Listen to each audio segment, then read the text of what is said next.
Good morning. Welcome again to Morning Devotions, and thank you so much for our time together. Well, we've just finished a great training program teaching our pastors on water baptism. Say, Pastor, we water baptize all the time.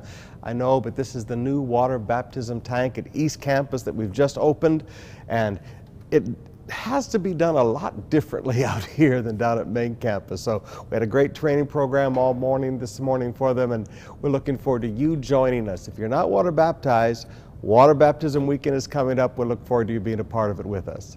Right now, I'd like us to go back in our morning devotion to 1 Corinthians chapter 10, beginning with verse 12. So if you think you're standing firm, be careful that you don't fall. No temptation has seized you except what is common to man. And God is faithful. Now there's the key to that whole passage. And God is faithful. He will not let you be tempted beyond what you can bear. But when you are tempted, He will also provide a way out so that you can stand up under it. Many Christians today get very upset with why does God allow temptation? But I want you to understand, God's faithfulness is seen in every temptation. In every temptation, there is an escape hatch. Now the challenge of Christians is to quit looking so strongly at the temptation and to quit looking at yourself and feeling sorry for yourself during times of temptation, and instead look for the escape hatch. In every temptation, there is an escape hatch. It's like a young man told me one day. He said, you know, he and his girlfriend had had sex and they'd never done this before and they were so ashamed, and I said, let me go back with you for a little minute. He said, I just don't understand, why did God allow this? I said, let's go back for a minute.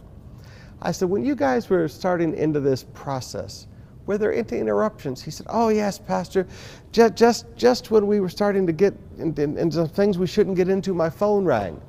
I said, that was God's escape hatch. God will always provide a way of escape. Now, brothers and sisters, when temptation and the pressures of temptation come against you, and it feels so strong that I can't stand up against it anymore, look around. There is always a way of escape. God has always made a way for you to escape the pressures of those temptations. Quit looking at the temptation, quit looking at yourself and feeling sorry for yourself, and start looking for God's escape hatch. God is faithful.